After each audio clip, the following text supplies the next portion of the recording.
네, 영상 시작하겠습니다. 오랜만에 뵙습니다. 때문에 그동안 무슨 일이 있었는지 말씀드릴 텐데요. 지금 현재 2월 달부터 비트시그널에서 라이브를 진행 중에 있습니다. 날짜를 보시면 매일같이 촬영하고 있다는 부분을 알 수 있고요. 보통 오전 11시나 아니면 오후 1시 밥 먹고 촬영을 하기 때문에 실시간으로 볼 수 있는 분들은 들어오셔서 보시고요. 지금 현재는 라이브가 초기이기 때문에 편집해서 업로드하는 과정이 조금 늦어지고 있습니다. 그래서 앞으로 지금 같은 10분짜리 영상이나 아니면 20분 이 정도 하는 영상은 최적화가 되기까지는 좀 시간이 걸릴 수 있다라는 부분 인지해 주시고, 아마 3월이나 4월쯤이면 좀 주기적으로 영상이 올라갈 것 같습니다. 자, 이제 본격적인 문제점에 대해서 알아볼 텐데요. 저희 현재장에 대한 문제점을 3가지를 준비해 봤습니다. 그리고 이 부분을 말할 때 미리 말하지만 그냥 뻔한 부분, 어차피 오르니까 존버해라 이런 얘기 안 할 테니까 그냥 문제점에 좀 집중해서 들어주시면 좋을 것 같습니다. 첫 번째 부분은 이더리움입니다. 이더리움이 무슨 문제가 있냐, 사실상 가장 큰 문제라고 저는 생각을 하는데요. 이더리움 약세를 말합니다. 25년도를 시작한 지 2개월 정도 됐는데, 저는 그동안 2달 동안 또는 작년 12월부터 우리가 기대하고 있는 알트코인은 이더리움이 핵심이다, 이더리움 강세가 핵심이니까 이더리움이 중요하다, 이런 말을 들어왔던 것 같아요. 하지만 2-3개월 동안 답변이 없었고요. 최근에는 바이비트 콜드월렛에서 이더리움이 털리면서 2조가량까지 유출되기도 했어요. 그래서 사실상 장기적으로 장세가 안 좋은 것에 더해서 이 단기적으로도 안 좋아 보니까 이더리움 망했다라는 표현을 하거나 생각을 하는 게 맞습니다. 근데 이더리움 4시간봉 차트를 보면은 망하지 않았어요. 저가 올리고 있고 매물대도 터치 안 하면서 올리고 있는 걸 볼 수 있어요. 의외로 큰 타격 없이 이번 이슈를 소화하고 있고요. 그리고 제가 이슈를 생각했을 때 이런 큰 이슈들은 2차 충격까지 이어간다, 1차로 좀 나오는 거, 바로 나오는 것과 그리고 시간 격차를 두고 2차 충격이 나오는 것, 이 2가지라고 생각을 하는데, 일단은 지금 동그라미 표시된 이 구간에서 1차 충격이 나왔고 저가를 내리지 않았고요. 그 다음에 2차 충격을 좀 예상하면서 시장을 좀 지켜봐야 되긴 하는데, 지금 현재의 장에 대해서 비트겟도 그렇고 바이낸스도 그렇고 MEXC도 그렇고 고래들도 그렇고 후오비도 그렇고 그냥 각종 CEO나 큰손들이 좆댐을 파악했어요. 이거 바이비트 무너지면 시장 무너질 수 있다. 그래서 대출을 해주거나 아니면 빌려주거나 아니면 후원을 해주거나 그런 행위들을 하고 있어서 2차 충격을 좀 아무래도 완화할 것으로 저는 예상하고 있고, 그렇다면 1차 충격에 이어서 2차 충격도 조금 방어가 된다는 얘기이기 때문에 이슈는 소화되고 있다라고 보는 게 맞거든요. 그렇다면 남은 게 앞으로 이더리움 차트거든요. 앞으로 어떻게 될지 저는 개인적으로 그렇게 생각해요. 지금 현재 차트는 나쁘지 않다고. 왜냐? 지금 현재 비트코인 차트랑 이더리움 차트를 보면 조금 다른 형태가 보입니다. 비트코인 차트 매물대 저가를 대충 94K 또는 95K라고 간주를 한다면 이더리움 차트는 좀 다른 편입니다. 비트코인은 특정 매물대를 계속 터치를 했잖아요. 그런데 이더리움은 달라요. 한쪽은 그냥 매물대 저가를 터치하는 수준, 약간 디센딩 패턴을 보여주고 있고, 한쪽은 그냥 채널링으로서 채널 형태를 갖추면서 올라가는 형태를 보여주고 있습니다. 그래서 이더리움 차트가 단기적으로 지금 현재 매물대에서 저가에서 버티는 모습이 나쁘지 않다라고 말을 하는 거예요. 저가를 야금야금 올리고 있으니까. 물론 해당 차트가 무조건 100% 강세장을 가져오는 건 아닙니다. 하지만 반대로 생각을 해보자는 거예요. 이렇게 큰 이슈가 이더리움 털려서 2조가량이나 이더리움 매물이 나와야 되는데, 그런 이슈가 있음에도 불구하고 저가를 내리지 않는다. 그 부분이 긍정적으로 보인다는 거고요. 이렇게 좀 긍정적으로 조금 살펴보려고 하는 노력을 가할 수밖에 없는 건 아무래도 이더리움이 알트의 핵심 지표이기 때문입니다. 이더가 지금의 저가에서 무너진다면요, 알트는 대충 아실 거 아니에요. 대충 지금 현재 보이는 저가들, 바닥들을 뚫을 수밖에 없을 것이고, 반대로 강세장이 오면 알트들 신고가를 갱신할 수밖에 없을 겁니다. 그만큼 이더는 알트 핵심 지표이기 때문에 이러한 측면에서 비트가 약세임에도 이더가 이런 좀 버틴다거나 괜찮은 차트를 보여주는 건 전혀 나쁠 게 없다라고 생각합니다. 그래서 향후에 나오는 2차 충격을 제가 완화된다 이런 표현을 했는데, 충격이 어떻게 가해지던지 간에 버티고 회복하는 모습을 보여준다면 충분히 강세장 나올 수 있다라고 생각하고요. 지금 패턴이 이더리움은 그런 패턴이 아니라 더 내려가는 패턴이다, 베어 플래그 패턴이다, 이런 생각을 하실 수도 있지만, 제가 봤을 때는 그냥 이더리움은 4,000달러 그냥 뿅망치 디그다 하듯이 여기서 내려가고 있고, 그리고 저가는 대략 한 2,400달러 선에서 올라가고, 이 사이를 그냥 겉돌 뿐이라고 생각해요. 강세를 보여준 적도 딱히 초강세도 아니고 여기서 그냥 횡보하는 중이다라고 생각합니다. 그래서 이 횡보의 끝은 어디인지 모르겠으나, 그래서 야금야금 올리다가 회복하는 장세가 나올 때 그 움직임을 주목해보는 게 좋다라고 생각합니다. 하락을 보는 것도 아니고 횡보가 안 좋다고 보는 것도 아니에요. 강세가 나온다거나 바닥이 설정될 수 있는 분위기가 있기 때문에 주목해보는 게 좋다라고 말하는 겁니다. 두 번째는 꺾이는 비트코인입니다. 뭐 12월 달과 1월 달 차트를 제외하고 지금 현재 차트를 한번 봐보세요. 비트는 24년도 말부터 쭉 올렸고 25년도 들어서 추세가 꺾이기 시작했습니다. 그리고 이번 달 9일부터 14일 중순이라는 기간에 흔히 말하는 장기선을 접촉하기 시작했고요. 접촉에 나온 직후에 반등에도 다시 이평선에서 회귀하는 모습을 보여줍니다. 하락을 했다는 거예요. 그러면 이게 영락 없는 추세가 좀 하락으로 좀 정해진다라는 문제점이 있는데, 장기선이 위에 깔리고 중기선 있고 하늘색 중기선 있고, 단기선은 캔들 따라가니까 장기, 중기, 단기 그냥 영락 없는 역배열이잖아요. 이런 게 정배열이고, 그래서 단기 추세는 거의 교정되고 있는 것과 다름없고요. 이렇게 추세가 안 좋은 기간과 비교되는 것, 똑같은 패턴을 가져가는 건 24년도 뭐 2분기와 3분기 대략적으로 한 반년 정도를 볼 수 있습니다. 비슷한 패턴으로 올려놨고 장기선을 터치했을 때 일회성 반등이 나왔어요. 하지만 여름부터 꺾이기 시작하면서 지옥의 횡보 구간을 가져갔었죠. 이 구간을 말합니다. 그래서 지금 구간이 이 구간과 비슷하다라는 것은 사실상 일회성 반등이 없다라는 부분을 간주하고 보셔야 되고요. 약세 구간을 암시하는 중이라고 볼 수 있습니다. 왜냐하면 해당 구간을 따라가는 건 뭐 21년도, 20년도, 22년도 이런 구간이 아니라 그냥 가장 가까운 구간을 가장 많이 닮기 때문에 약세 구간 암시를 확정받았다라는 것까지는 좀 인정해야 될 것 같아요. 근데 여기서 좀 의아한 점이 있죠. 저가를 터치했다면 내려가야 되거든요.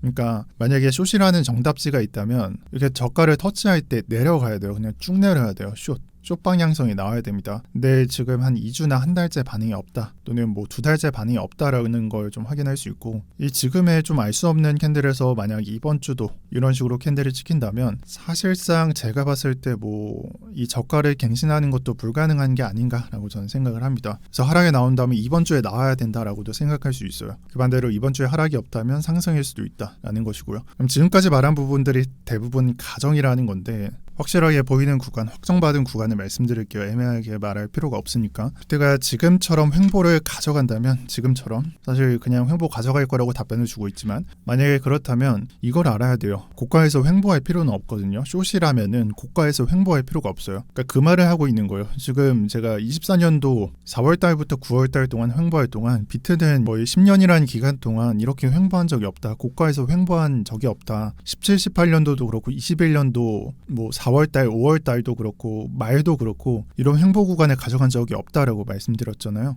그래서 하락이 아닌 횡보로서 계속 가져간다면 정답지가 하락이 아닐 수도 있다는 걸 의미합니다. 상승이라는 거예요. 그래서 이번에도 똑같다면 비슷하게 흘러갈 수 있다는 거 저를 말씀드리고 싶고요. 그래서 세 번째랑 좀 연계되는 게 시간입니다. 비트코인하고 연계된 부분이 시간일 수밖에 없어요. 왜냐하면 이렇게 횡보를 했을 때 가장 큰 문제점은 알트코인 쪽에서 조금씩 그냥 상승 없이 흐르면서 마이너스가 누적이 된다라는 건데, 근데 제가 봤을 때는 알트 쪽에서 이미 하락은 많이 실현된 것 같거든요. 숏이라는 게 갑자기 벌어지지 않는다면 지금의 저가를 뚫을 수가 없습니다. 이미 바닥이에요. 그럼 가장 큰 문제점이 뭐냐? 시간을 많이 잡아먹는다는 것입니다. 제가 이번 달 영상에서 말씀드렸을 것 같아요. 제가 브리핑이나 질문 나왔을 때 말씀을 드렸던 것 같은데, 개인적으로 좀 기대하고 있는 구간, 상승이나 반등을 기대하고 있는 구간이 어딘가라는 질문에 저는 3월 중순 이후라고 생각했었습니다. 왜냐하면 3월 중순 이후에 트럼프가 취임을 한 다음에 나오는 연준이나 뭐 파월 입에서 나오는, 아니면은 좀 정확히 말하면 연준의 의중, 연준의 라인을, 그러니까 뜻을 볼 수 있는 그런 날이고, 저는 당연히 트럼프 반대에 서진 않을 거라고 생각합니다. 그러면은 좀 희망회로를 굴리면은 이 구간 이후에 호재로서 적용받는, 그러니까 좋은 장세가 나온다는 것인데, 시간이 문제라는 걸 제가 말씀드렸듯이 비트가 지금처럼 이런 장세를 유지한다면,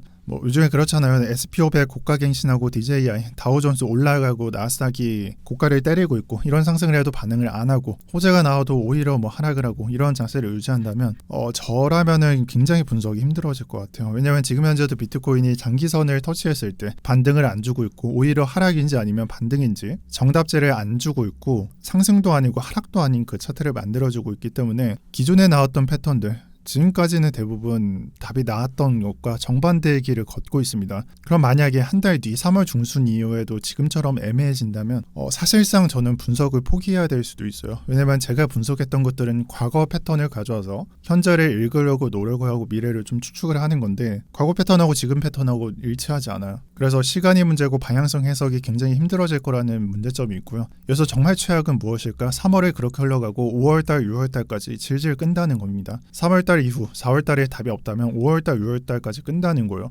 사람들이 지금 같은 시장, 지금 정말 그냥 최악이잖아요. 이 변동성을 누가 버틸 수 있어요? 근데 이 구간을 뭐 2월달과 마찬가지로 3월달도 그렇고 4월달도 그렇고 두세 달 이상 버틸 수 있냐? 저는 당연히 없을 거라고 봐요. 존버를 하는 것도 한두 달이에요. 그냥 무시하고 견디면서 하는 것도 이 단기 투자자가 버틸 수 있는 구간은 제가 봤을 때 한 달이라고 보거든요. 근데 그 이상 넘어가면 단기 투자자들은 대부분 관심을 끊습니다. 그래서 비트코인은 시간이 문제라는 거예요. 단기 투자자가 떠나갔을 때는 급격한 상승이 나오지 않으니까. 그래서 슬금슬금 올려주면서 단기 투자자를 끌어모으고 이들이 다시 돌아왔을 때 급격한 상승이 나오면서 상승장을 맞이하게 되는데 지금 같은 패턴을 가져간다면 3월이 어려울 수도 있습니다. 그렇다면 해결책은 뭔가 3월 중순 이후에 급격한 반등이 나와야 된다라는 것입니다. 마지막으로 개인적인 생각을 말씀드릴게요. 뭐 이게 기정사실도 아니고 제 개인적인 거니까 뭐 귀담아 들을 필요는 없고요. 저는 지금 현재 현물 존버 중입니다. 이 보유 중인 것에는 아직 수익 중인 것도 있지만 알트들은 대부분 손실을 보고 있고요. 많이 보고 있는 것도 있고 애매한 것도 있어요. 그럼 왜 존버를 하냐? 이런 의문점이 남는데 저는 이더리움 차트를 지금 현재 이더리움 차트가 해석이 안 돼요. 이더리움 차트가 뭔지 모르겠어요. 제가 투자를 했던 기간, 제가 차트를 보던 기간 동안 모든 불장에는 이더리움이 올라갔고요. 약세장에서도 거의 마찬가지였습니다. 크나작으나 올라갔어요. 그리고 불장에서는 신고가를 갱신했고요. 하지만 이번에는 달랐고 이더리움은 턱없는 상승량을 보여줬었고요. 이것과 더불어서 뭐 4년 주기 패턴은 깨졌다라는 말을 듣고 있습니다.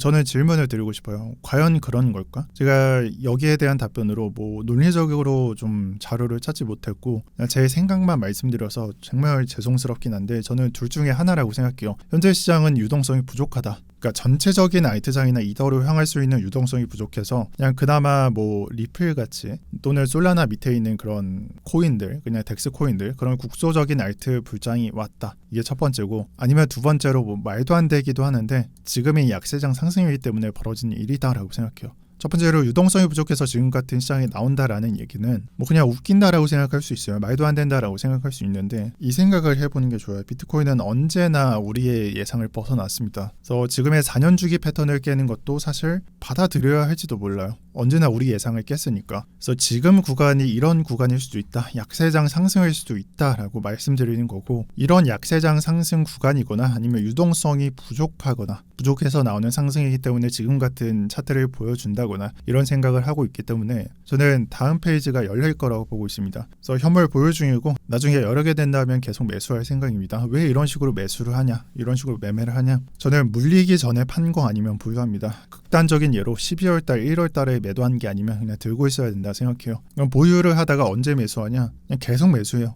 제가 마지막으로 매수한 구간, 과거에 매수한 구간이 여기까지 매수했었어요. 그리고 고가가 되면 스위칭합니다. 뭐 비트를 알트로 바꾸거나 남아있는 현금들을 알트로 바꿔요. 이 전략을 그냥 고수하고 있습니다. 그래서 질문을 받아요. 보유하고 있냐, 뭐 하고 있냐? 들고 있어요. 물려있고 그냥 개같이 물려있고 위에랑 똑같이 매수할 것 같습니다. 그래서 제가 마지막으로 드리고 싶은 말은 욕하고 싶다면 욕하셔도 돼요. 그리고 버티고 싶다면 저처럼 버티셔도 됩니다. 나머지는 제 알바가 아니라고 생각해요. 제가 마지막에 적어드렸어요. 저 이런 것들 신경 안 써요. 떨어질 때 팔고 다시 올라갈 때 못 사고 현금 들고 있고 계속 사야 되나 말아야 되나 고민하고 이런 거 안 하고 물릴 때 물리고요. 못 팔았다면 물릴 때 물릴 거고요. 살 수 있다면 계속 살 거예요. 간단히 말해서 존버한다는 말이니까 그렇게 생각해 주시면 좋습니다. 네, 오늘 영상 여기까지 하겠습니다. 그리고 저 실시간 방송 주중에 계속하고 있으니까 들어오실 분들 들어오셔서 같이 매매했으면 좋겠습니다. 네, 그리고 앞으로 현물 영상은 1주 1회 꼭 올려드리도록 노력하겠습니다. 시청 감사드립니다. 오늘도 평경장이었습니다.